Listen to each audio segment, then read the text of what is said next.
Good day and welcome to Predators Proclivity, where we look at data from the season for the NHL Nashville Predators and make comments upon it. I'm your host, Preston Proctor. Välkomna.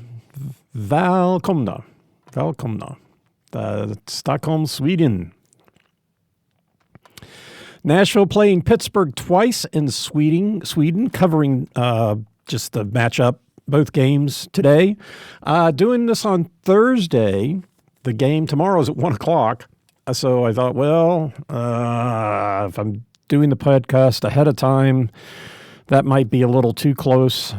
Probably get this out. It's about 9. I talk for about an hour. That's 10. I probably could have done it tomorrow. Having to sit around a little bit this morning, so I said, let's make this time productive, and going to go ahead and put out the podcast today. But that's enough about me. This is not Preston's Proclivity.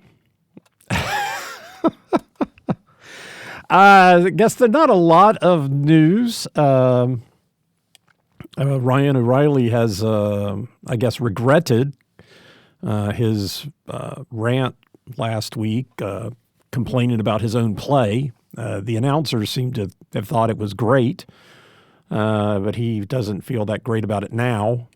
You wake up in the morning, and if you don't have something that you're regretting, you haven't done anything. I'll regret saying that later today.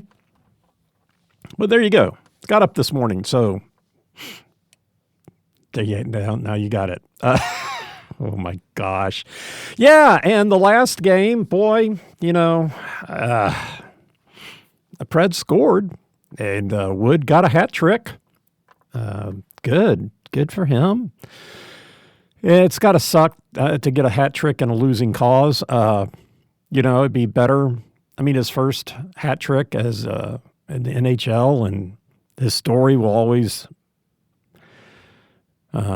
include that we lost the game. And so, he scored 3 and they scored 4 goals. It's just not enough. Anyway. So not a lot going on. Just go ahead and get this out of the way. Quantum energy squares. Maybe I should have started with one this morning. Scientifically formulated energy bars. Wow. 100 milligram of organic caffeine, long-lasting, stable energy. Oh, excuse me. And if you go to quantumsquares.com, use the promo code PredsPro, you'll get 25% off. 25% off. 20% if you don't.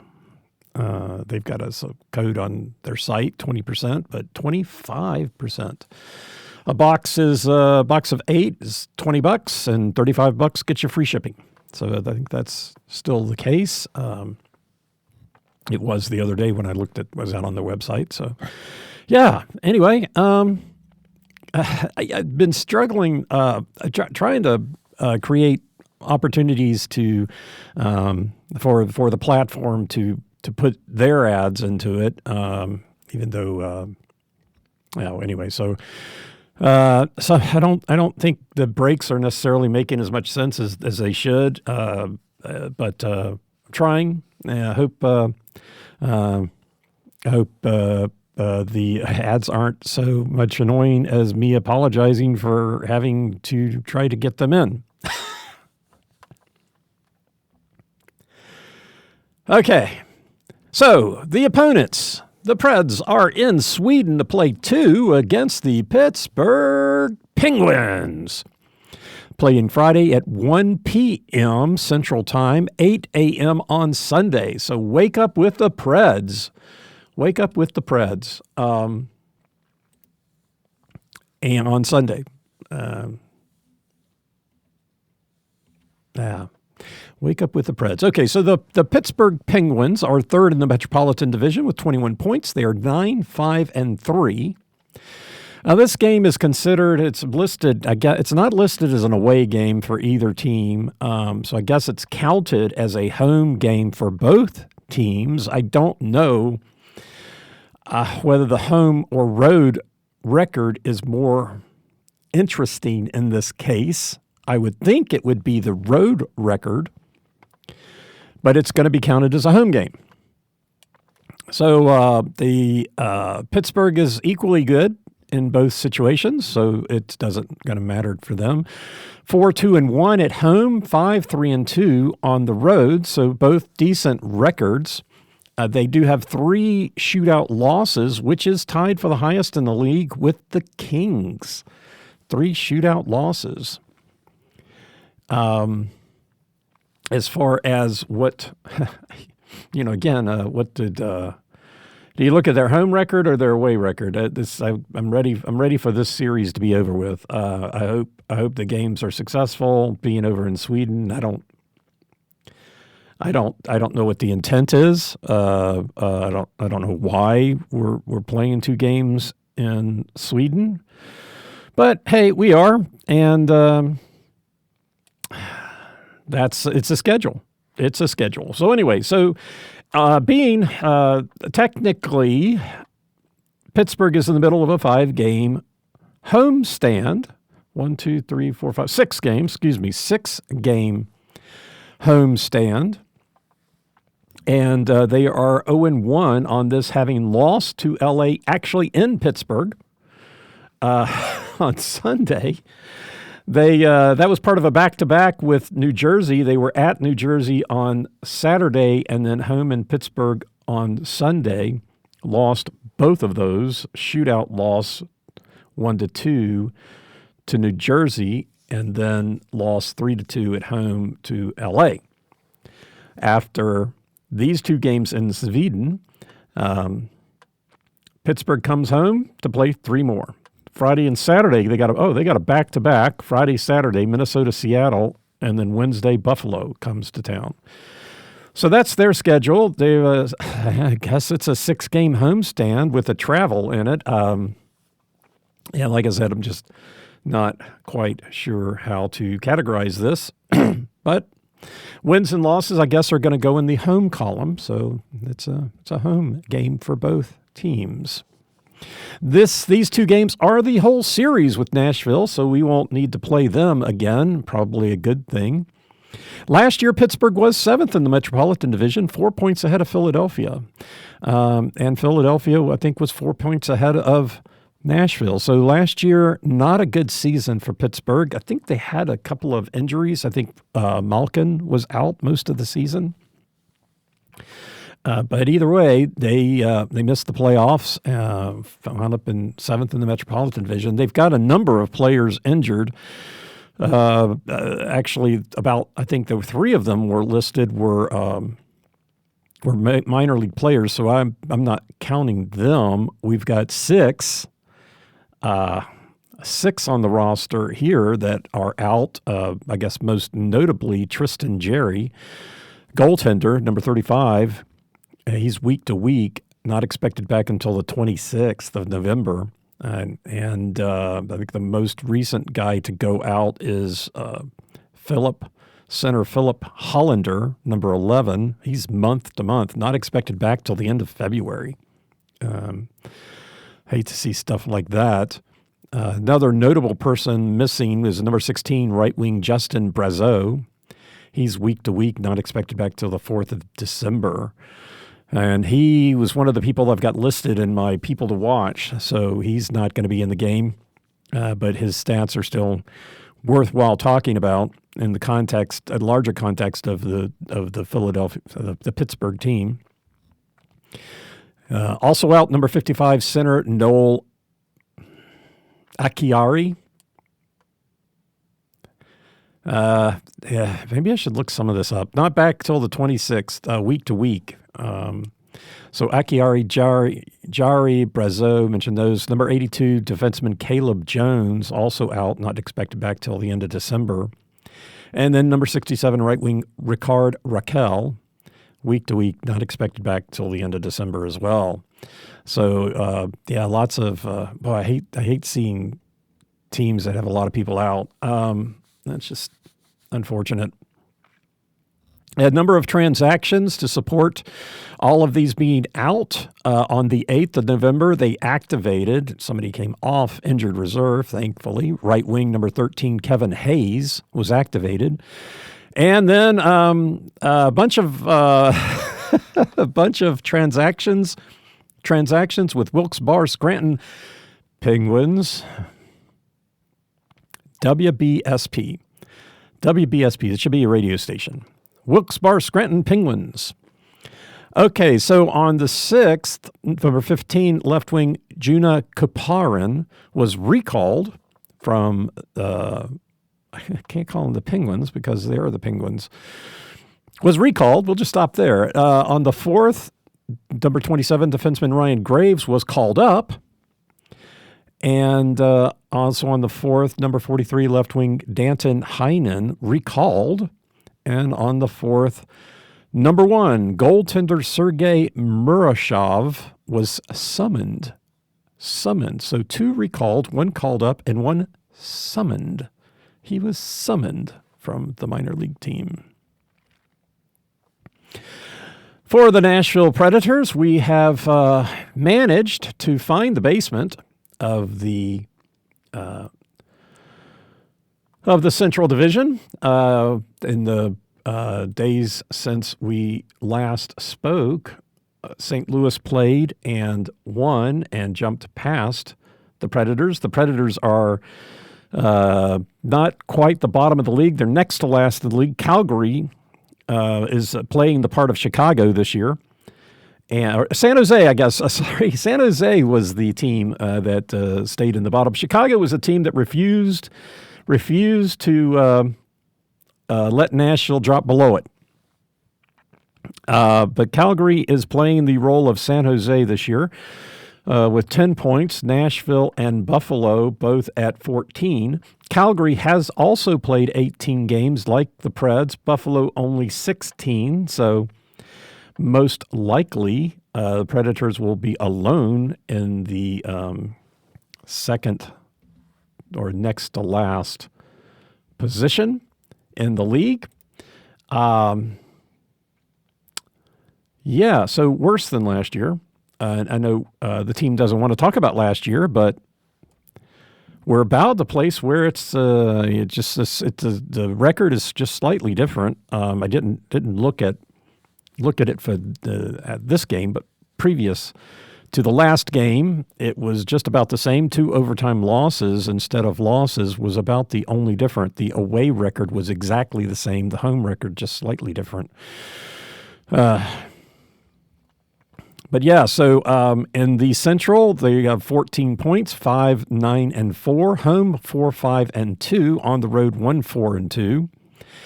1 point down, but having played one more game than St. Louis, and then played the same number of games as Minnesota, but 4 points behind them. So it's not looking very good here in Predators land for the second year in a row. And that's where they're at. Okay, so Friday and Sunday playing Pittsburgh. Sweden is 7 hours ahead of Central Time here. So wherever you're at, it's gonna be wherever it is. After these 2 games, the Predators come home. The last game was at New York, and so then they've got these 2, Pittsburgh and Sweden, and then they come home and play 2. It's not a back-to-back situation for them. Saturday, Monday, Colorado and Florida come to town, and then 2 games on the road. Oh, good. 2 games on the road, and then the second road game is the front end of a back-to-back. So they'll play Chicago on Friday, and then Winnipeg comes to Nashville for Saturday. Lovely. It's a schedule.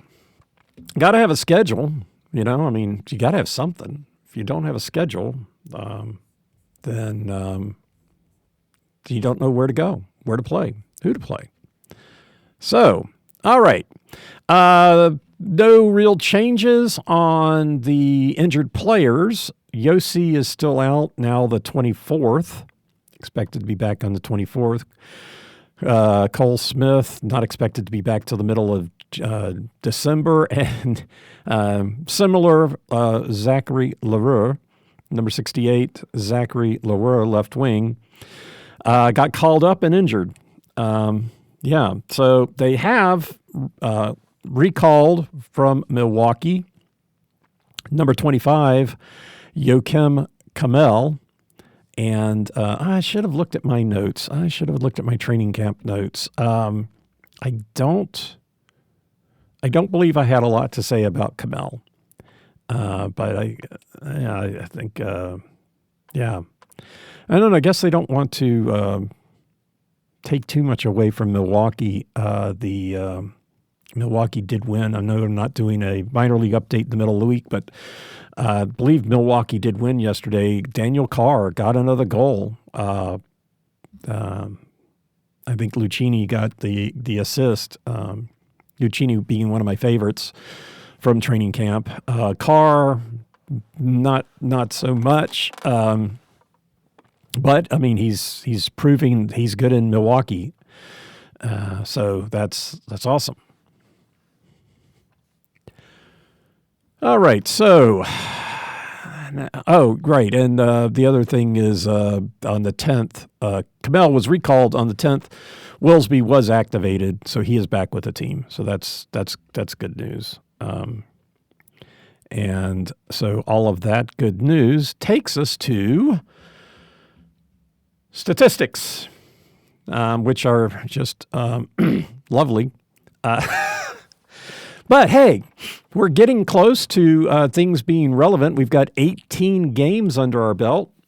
Is that right? 18? Yeah, 18 games, 20 being the magic number in statistics for things to be relevant. Doesn't matter because generally all we're going to be able to do here is trends for the most part. The overall record, overall stats can be statistically significant, but it'd be late in the season before like home stats or in various scenarios are relevant, but let's get into them anyway. And this is, again, I'm not sure whether to talk about the home stats or the away stats because I would consider this to be an away game because you're not playing at home, I think is supposed to be the deal. You're playing someplace you've played a lot.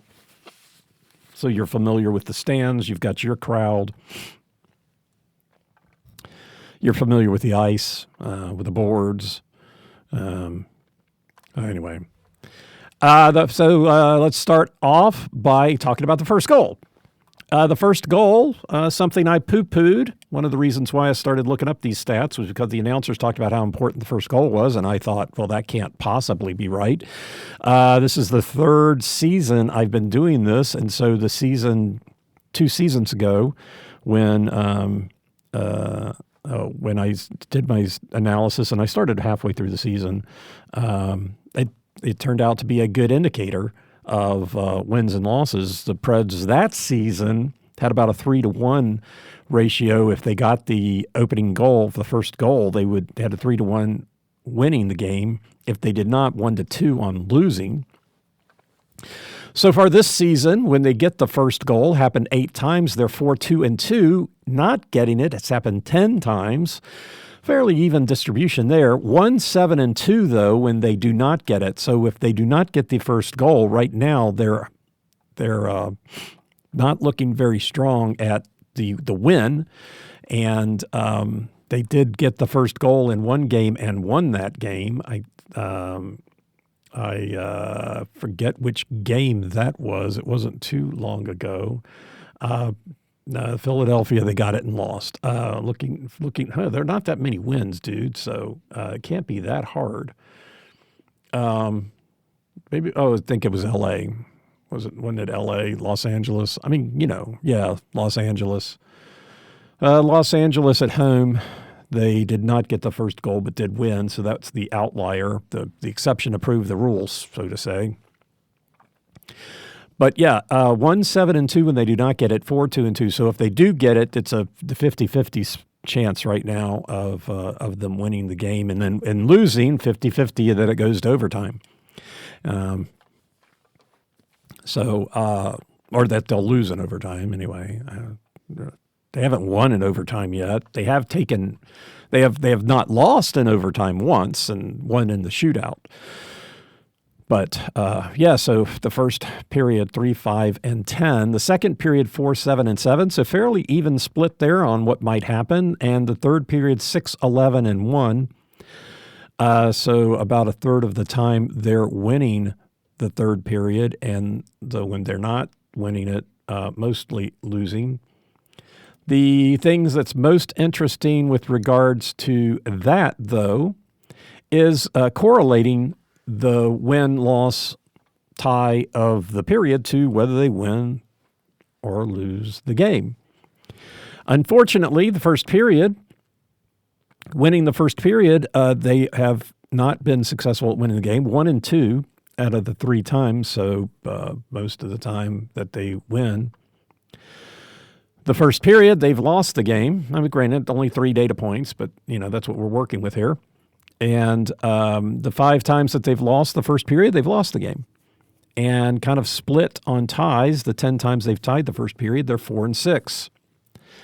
In the second period, similarly, winning the second period 4 times, one more data point, 1-3. So 1 more data point, 1 more loss. The losing the second period 7 times, lost the game every time. And tying the second period, a winning record at least 4-3. So this is 7 times that they've won the second period. The third period looks slightly better. 50-50 shot if they win the third period of winning the game, 3-2. 3-3, excuse me. 1-10 if they lose it. So they have lost the third period once and won the game. And when they tie the third period, they have won the game that one time. Now, some of this gets a little bit skewed because of empty net games. So empty net goals. So taking that out, things look worse for the Preds. So 6 times they've won the third period without getting an empty net or having an empty net scored against them, and they're 2-4. The losing the third period 1-7, so that's at least that win sticks around. And then 4 times they have tied the third period, taking out the empty nets, and they're 2-2. The best scenario, still the combinatorics between the first and the second period is still to tie.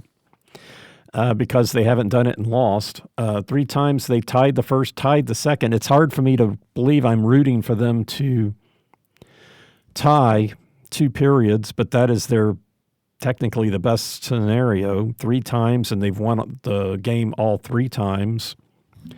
When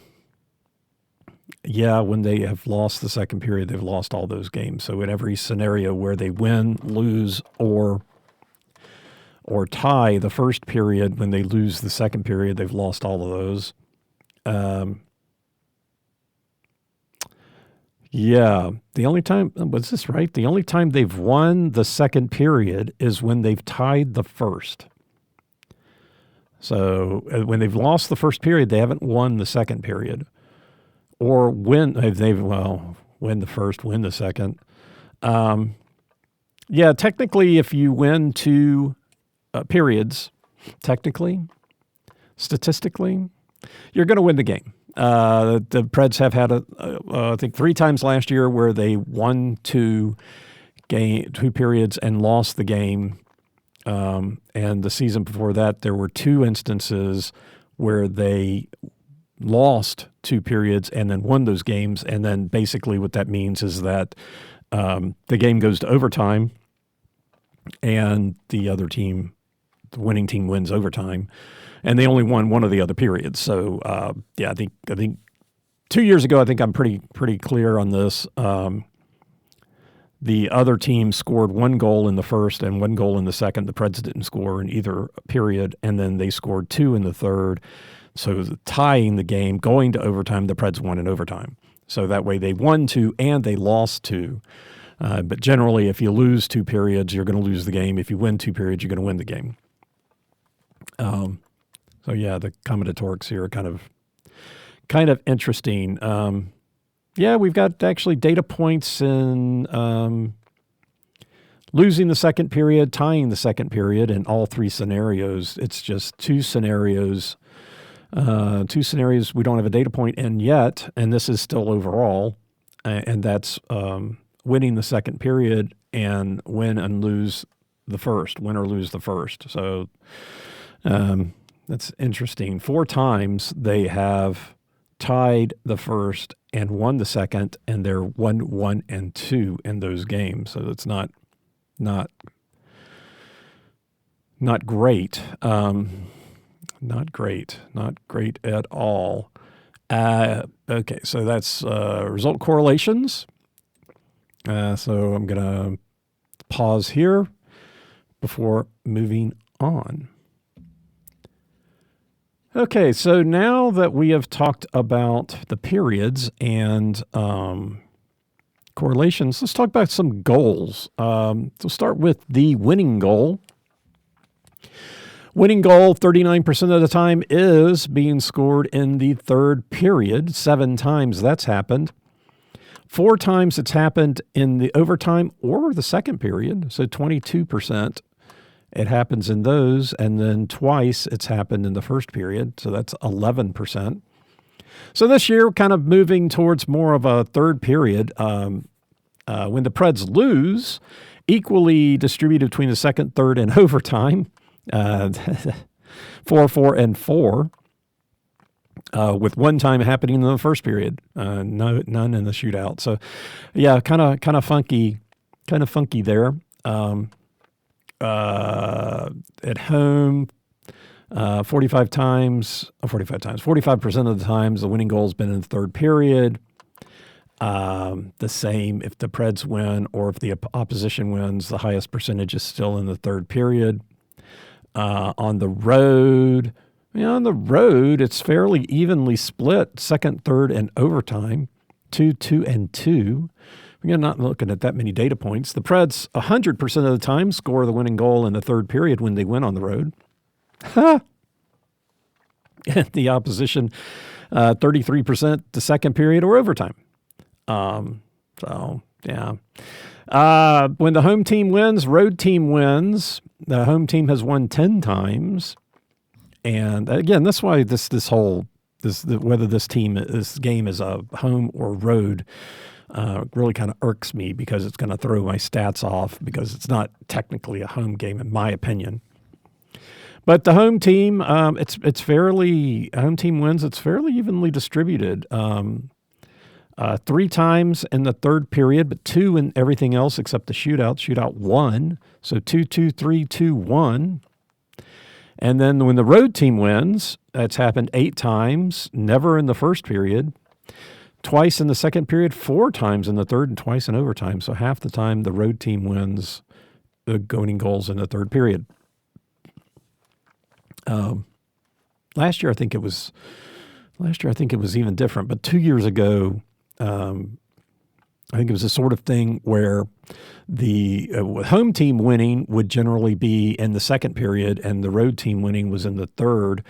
That's why I started looking at home and road because just looking at the home and away percentages, Preds win, Preds lose.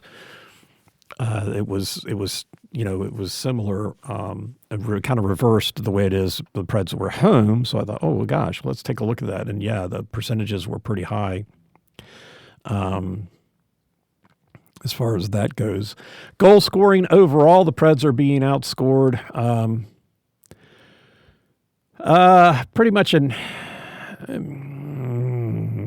can't really say every scenario, but they're being outscored in every period. We'll start there. Overall, they're being outscored by 2 in the first, by 7 in the second, and by 6 in the third. And when they win, they are outscoring the opponents in each of those periods, and when they lose, they're being outscored, pretty dramatically. But I guess there's more data points there because they've lost more games than they've won. But it's a shootout loss. 13. They've won 5 and lost 13. So, you would kind of expect there's a lot more data points in there. So you kind of expect there to be a bigger gap. There it is. When the Preds win, they're scoring on average 3.4 goals to the opponent's 1.8. When they lose, they're scoring 2.3 goals to the opponent's 4.3. So, and then overall, they're scoring 2.6 goals to the opponent's 3.6. And we'll skip the home and away part of that. Looking at the difference in goal scoring when the Preds come into the second or third period, winning, tied, or losing. The Preds are being outscored in the second period when they come into the period winning. This has happened 3 times. They were outscored 1-4. When they come into the second period tied, they are tied in goals at 11. That has happened 10 times that they've come into the second period tied, and they have scored the same number of goals as has been scored against them.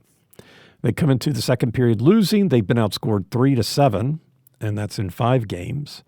For the third period, if they come into the third period winning, they've been outscored 6-9 in 5 games. Now, that does include 3 empty net goals for the Preds. So in non-empty net situations, they're being outscored 3-9 in the third period when they're winning the game.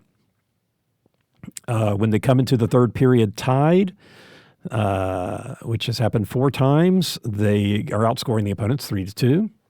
And the 9 times that they've come into the third period losing, they have been outscored 10-14 with 5 empty net goals. So non-empty net situations 10-9. So at least they 1 goal,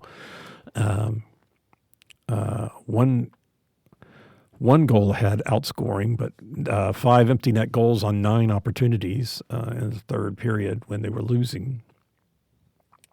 So that's what that is. Sorry. Hoping to get a little better attitude. You got to find some bright points. Last year, the bright. We're not talking about the power play or a penalty kill yet, but last year we did have a couple of bright spots on the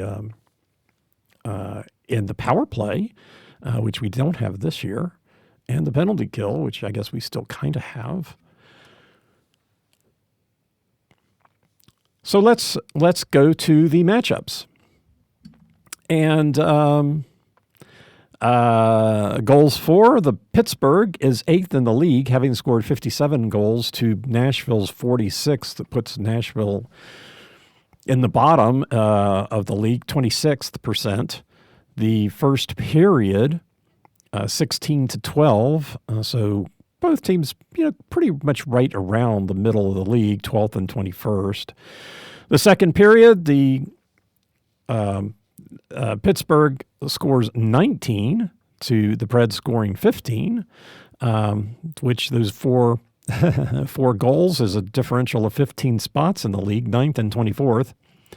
And then in the third period, Pittsburgh is 4th in the league at 22 goals to Nashville's 19.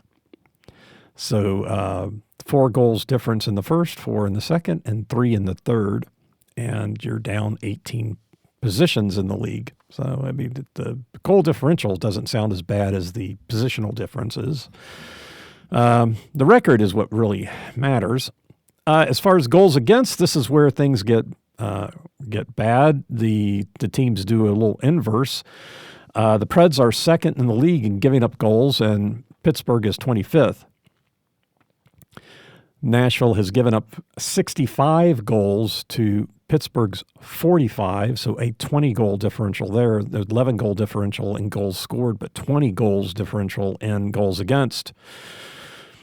Now, Pittsburgh gives up more goals in the first than the Preds, 16-14, a differential of 12 in the stats, 8th and 20th. So, again, the 2 goals, but 12 spots. 2 goals doesn't seem too bad. The second period, Pittsburgh giving up 14 goals to Nashville's 22. So an 8-goal differential there. The Preds are 5th in the league in giving up goals in the second period. But it gets worse in the third period. They're 3rd in the league in giving up goals in the third, giving up 25 to Pittsburgh's 15. So a 10-goal differential, 8 in the second, 10 in the third. Did another look at the goal scoring in the league, and and both of these teams score more goals later in the game, but we did have seen some teams that don't. Pittsburgh, they score 16 goals in the first, 19 in the second, 22 in the third, 3. That's pretty even progression. Earlier in the season, there was a huge differential between first period scoring and second and third. I think it was about 38% difference between the first and the second. It's scoring in the first period has risen over the course of the season. There's a 21% increase in goal scoring now, 446 goals in the first, 539 in the second, only a 9% increase from the second to the third. And that third period, second period to third period differential is consistent with last year. Last year it was 7% overall, the increase in scoring between the second and third. So the first period scoring seems to be increasing throughout the course of the season. Kind of interesting to watch how that happens. And you can see, the Preds score 12, 15, and 19. So their scoring goes up as you get into the game, which is consistent across the NHL. And giving up goals, the Preds are consistent that way too, 14, 22, and 25. Pittsburgh has given up more goals in the first, but it's nominal, 2 goals difference to the second, 1 to the third. So pretty even for them, having given up 45 goals and 15, average of 15 across 3 periods, and 16, 14, and 15. So pretty even, not consistent with the increasing of goal scoring from period to period. So good for them. I did spend some time, I'm not exactly sure why I had it in my head that Philadelphia was a team that performed well in the second period. And so I started taking a look at second period scoring across the league. And I started looking at Pittsburgh or Philadelphia and quickly recognized that that wasn't the scenario to look at. So I started looking at other things, and it led me to look at Boston real quick. And then I said, well, wait a minute here. So I saw something else in the data and went back, and I think it's Anaheim that is significantly better in the second. Well, not significant, but they score more goals in the second period than they do the first and third. And I got to looking at that, and that's because they've scored 4 goals in the second period once, and 3 goals in the second period, I think twice. And so there's just a couple of games, a couple of anomalies that have kind of spiked their second period. So I'm still looking to see if I could find the goal, the intent of looking at that is to see if I can figure out if there's a particular team that I think seems to play well in the second period, and I can start in a deeper dive into what their stats look like in the second period compared to other periods, and see if they're doing something different as far as I can figure it out with the limited amount of time that I get to spend on this stuff. But but the nice that the Preds are out of the country and not playing that many games, because I've got time on my hand now that I would normally have spent just doing things like these stats. Okay, so I think I've gone on long enough about that. Special teams. Oh, special teams. Penalty kill. Both teams are pretty good. 7th and 13th. Pittsburgh has given up 8 goals on 51 opportunities. The Preds have given up 11 on 57, so they've given up 3 more goals on 6 more opportunities. They both scored 1 shorthanded goal, so their position in the league doesn't change. Net penalty kill result. Their percentages go up 2 points, but it doesn't really change things remarkably from the overall, where they're at overall in the league. As far as goals scored, Pittsburgh has had the 28th most goals scored, so 8 goals puts them down in the bottom of the league of being scored against, with 19th in opportunities. So that's kind of the ratio that you want to see as a team. They're 19th in the league in opportunities, but only 28th in the league in being scored on. So that's good. The Preds similar, 8th in the league in opportunities, 17th in the league in being scored on. So the thing that you'd have to really argue about is too many penalties. 8th in the league in penalties. And so then we get to the power play, 8th in the league in penalties for Nashville. Well, Pittsburgh is the top team in the league in the power play. Now, the caveat here is that they have some of the least opportunities. So they're 31st in the league in opportunities, but they're first in league in percentage, 35.7%, 15 goals scored on 42 opportunities. That's 5 more goals than the Preds, but the Preds have 15 more opportunities, so 5 less goals on 15 more opportunities. Pittsburgh has given up 2 shorthanded goals, but their net percentage is still first in the league at 31%. As far as goals to opportunities, here's another thing. Whereas they may only be 31st in the league in opportunities, they are 3rd in the league in scoring goals. So, so that 15 goals on power plays is 3rd most in the NHL. Now, remember, they've scored 57 goals overall, so 15 of them have been on the power play. So not quite the percentage that we saw. What team was it? Was maybe it was Dallas that scores 41% of their goals on power play. So they are very effective on their power play. 3rd most goals on the 31st most opportunities. You got to love that if you're a Pittsburgh fan.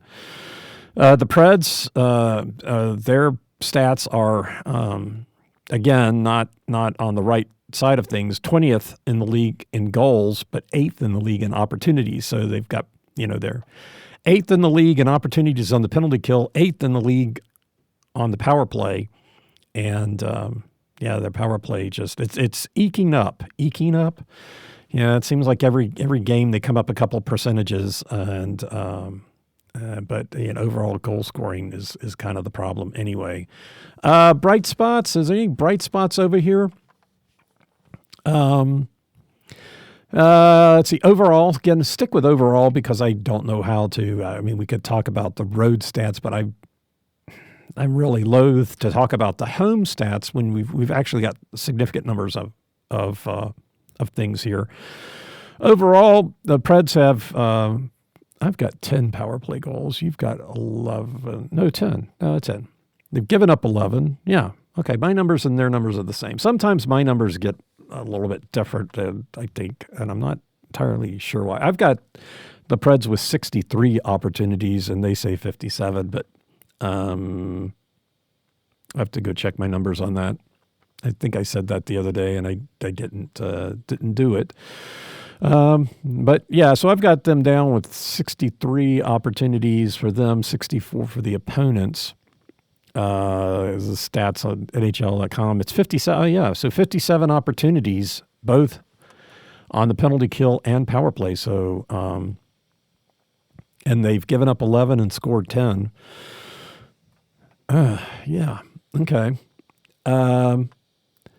The most opportunities for the Preds are in the second period, marginally more than the third, but significantly more than the first. Giving up power plays, the Preds are fairly even in the first and second, 26 and 24, and declines in the third, but the opponents still have 4 goals in the third period. So 29%. The opponents are 29% in the third period. The Preds are 23% in the third, 21% in the first. So the second period is really the downer, I guess, in general and specific. 2 goals on 26 opportunities for a net percentage of 8%, and the opponents getting 17%. But 4 goals on 24. But yeah, 29%. The opponents are getting 29, or they at least number of opportunities in the third period, but tied for the most in goals. So four goals scored on 14 opportunities. The second period is also a 4 goals scored, but on 24, so 10 more opportunities in the second. So the Preds' effectiveness in the third period on the penalty kill is not as good as it is overall. On the road and at home. On the road, it's even worse. 2 goals scored on 5 opportunities in the second, 3 goals scored on 7 opportunities in the third. So the power play on the road is atrocious, 40% and 43% in the second and third period. Maybe we should be pulling for this to be a home game. Anyway, so that's your special teams. So we've got 2 games coming up here, and I am expecting both teams to play the same goaltender unless one game goes really sideways. And frankly, if a game is going to go sideways, it's probably going to go sideways against the Preds. So Pittsburgh has a goaltender that is injured, Tristan Jarry. He's 5-2, but he's injured. Arturs Silovs is 4-2-3, so it kind of looks like Silovs and Jarry were playing similar numbers of games, very close anyway.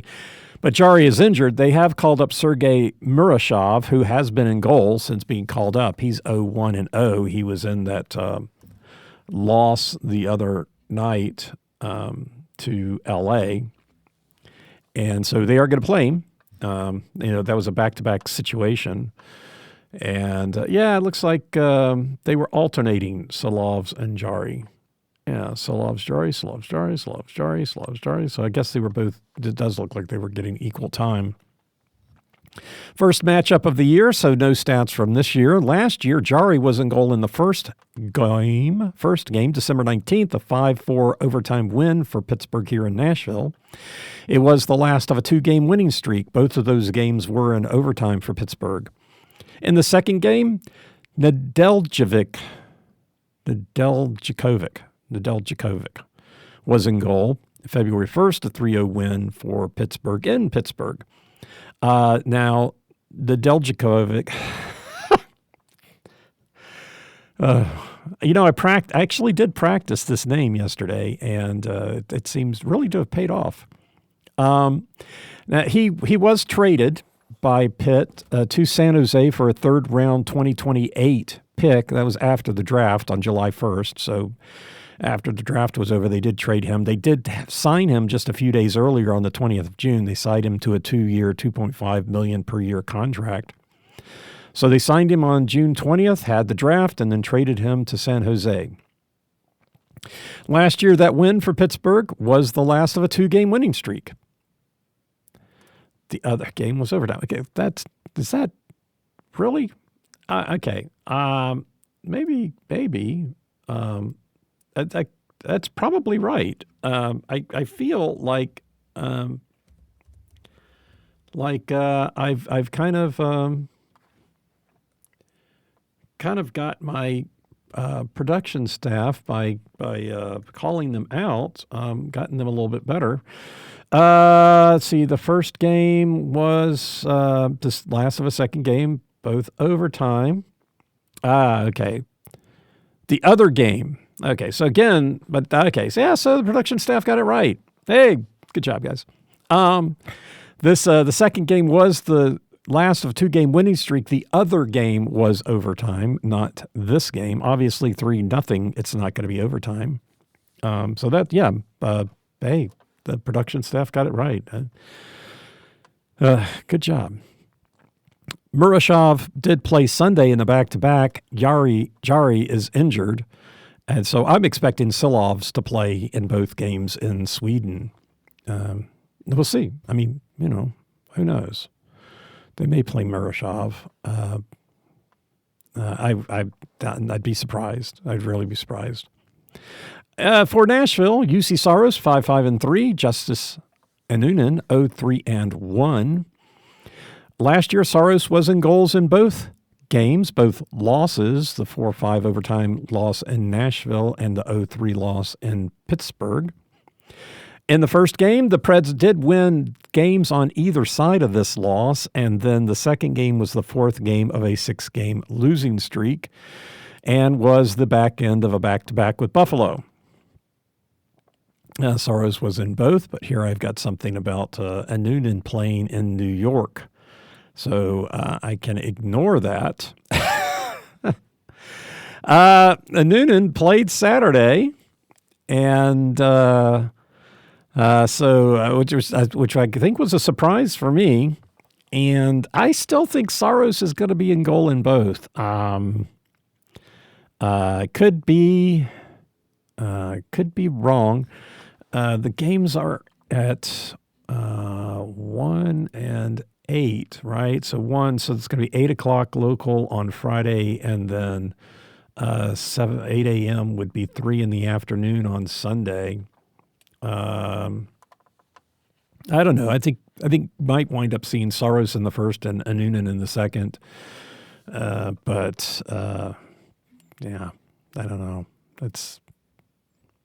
I think Anunen should get more starts, should have more touches. I think they made a mistake last year changing the lineup so much. Players weren't able to settle down, but it didn't really seem to pay off later in the season. And it seems to me like maybe they're leaving playing Saros a lot so that the team can get a little bit more consistency. But yeah, it's whatever they're doing.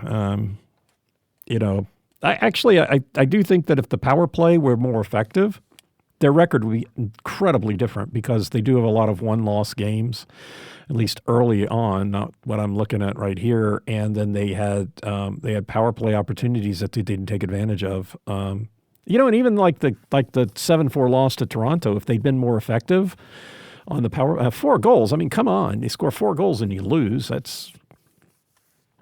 But I think even there, had they gotten another goal on the power play, that maybe a different result would have been had. The different mindset of being in different positions, right? So anyway, there's nothing to do but talk about it for me, which is so useful for the team. Anyway, people to watch. Let's move on. People to watch. You've probably heard of this guy, Sidney Crosby, number 87, center Sidney Crosby. What are you going to say? He's first on the team in goals, second on the team in points. He's second on the team in shots, and he's first on the team in shooting percentage.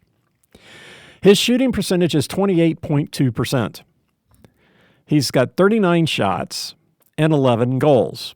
Now, I looked it up. Overall, with everybody in the league, even people that have 1 shot, 1 goal, he's 29th. 29th in the league at 28.2%. Now, if you look at it, you go, okay, let's 10 or more shots. Now he's 12th in the league. All right, so now the thing that gets dangerous here is that the guy who's second in goals, he's third on the team in shooting percentage at 26.7%, which puts him 20th in the league with players with 10 or more shots. Well, luckily, Brazeau is out because he's second in the league at 27.3%. So he's 16th in the league. So they've got 3 players in the top 20 with shooting percentage of players that have 10 or more shots. Kind of makes you wonder how they're only third. But there you go. So number 39 right wing Anthony Mantha.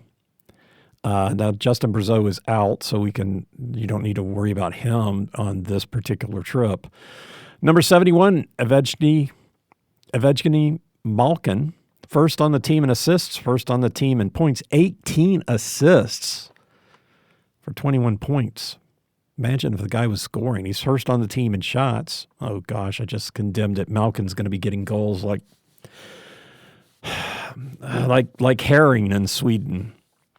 Oh, that was good. I did enjoy my herring while I was over there. I'm afraid to buy any herring over here. But, boy, they have breakfast, lunch, dinner. It was really good. Really, really enjoyed it. But maybe not dinner. Breakfast and lunch, but yeah, I must be hungry. Malkin. So Carlson is second on the team's assist with 11. So Malkin's got 7 more assists than second place. Carlson is on the ice the most, 23-37. The forward that's on the ice the most is number 17 right wing Brian Rust, but he doesn't have any other stats beside that. 20 minutes and 25 seconds, just a lot of time for a forward. And so I think it's easy. Crosby and Malkin and Mantha, oh my, right? Let's see. I didn't look at the line. I did preview the lineup, so I didn't think about looking at this part of it. But looking here at the expected lineup, Crosby centers the first line with Rust. Mantha and Malkin are on the second line, so they're together on the second line. Malkin, Crosby are on the first power play. Well, that doesn't make any sense. Oh, Malkin. Right. Mantha's on the second power play. Okay. So they've got their dangerous people spread out. Forsberg, O'Reilly, Stamkos, Marchessault, Skjei. Preds aren't. I thought they were mixing things up on the power play.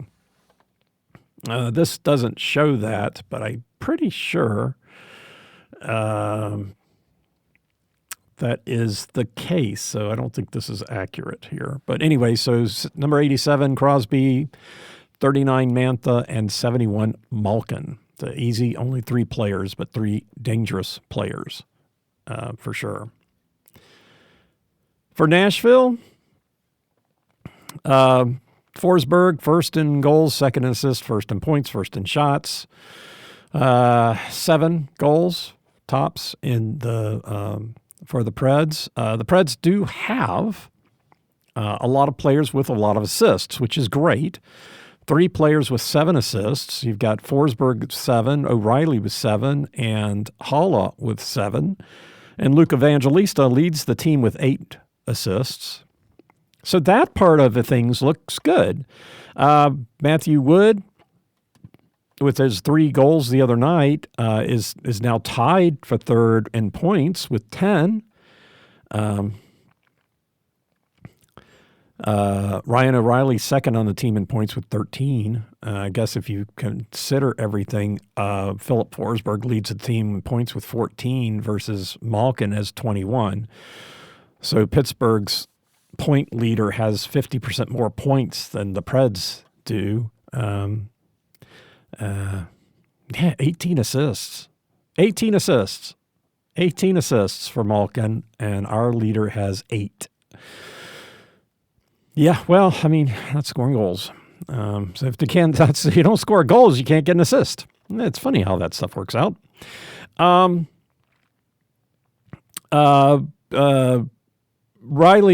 is no longer the shooting percentage leader. That is now Matthew Wood, 21.4%, 6 goals on 28 shots. O'Reilly is still at 20%, 6 goals on 30 shots. So same number of goals. O'Reilly's just taken 2 more shots, but both of them have percentages over 20. And I stopped paying attention if somebody's percentage goes under 20. But yeah, 28% for Crosby. Woof, woof, woof, woof. Man, it'd be nice for the Preds to come out of this with a win, but it doesn't. This is what 8 was the thing on the 8 ball. Things doesn't look promising. Okay, well, so momentum. Let's wrap things up here with who has momentum.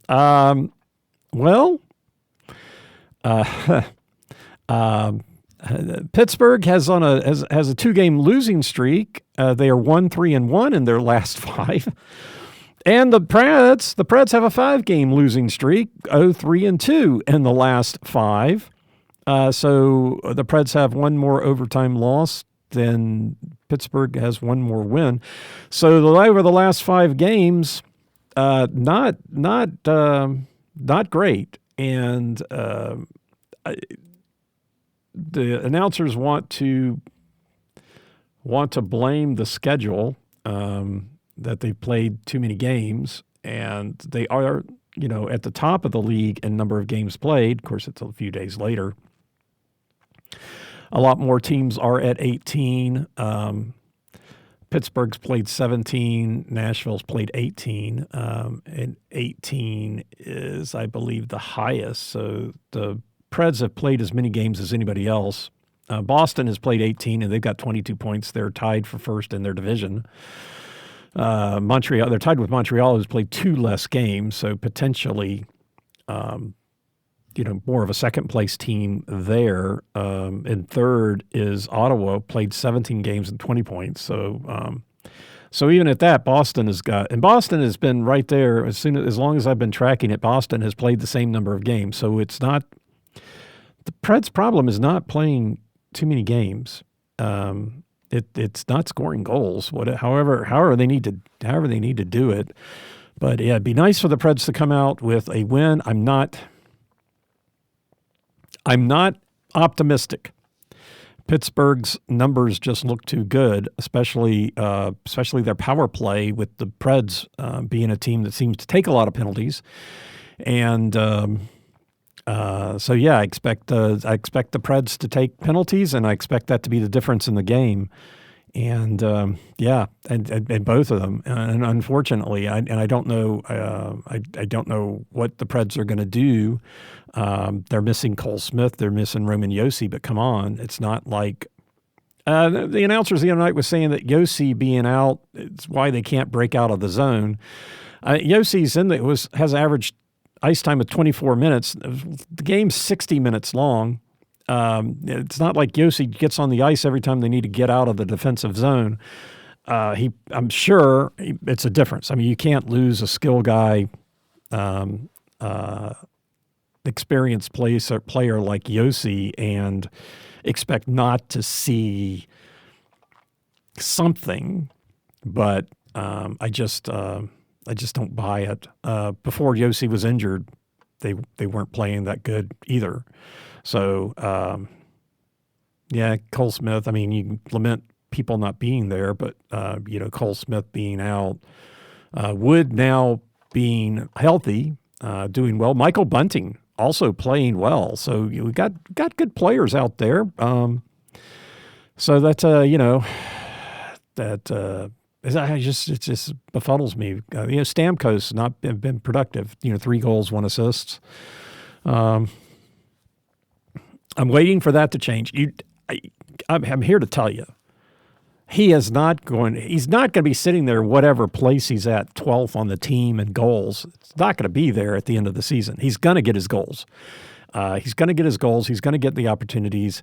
I think what they're trying to do, and he got the goal the other night, they didn't make it so obvious. It's kind of like, on the power play, I talk about the Preds, the Kings a lot, but, it's their power play anemic did for a number of years, and it's like, okay, Kopitar's not going to shoot. Kopitar's not going to shoot. He's going to handle the puck. Doughty's going to be the one that takes the shot. And it's like they pass, but nobody's going to shoot until it gets to Doughty. And it's like, if you're that predictable. And so, the same thing the other night, they were passing the puck around, and I guess Willsby could have passed it to Stamkos. He was open. He didn't. He took a shot himself. And they recovered the puck, passed it around. Then he finally got it to Stamkos, and he took a shot and scored. So, I think, you can't be predictable.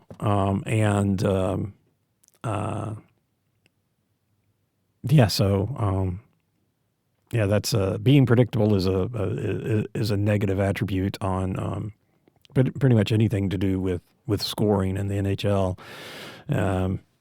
Was it Noonan they were talking about? He gave up a goal to this one player, and then then later in the game, the player came in kind of in the same way, and so then Noonan knew what he was going to do and got down into the butterfly quicker and blocked the shot. And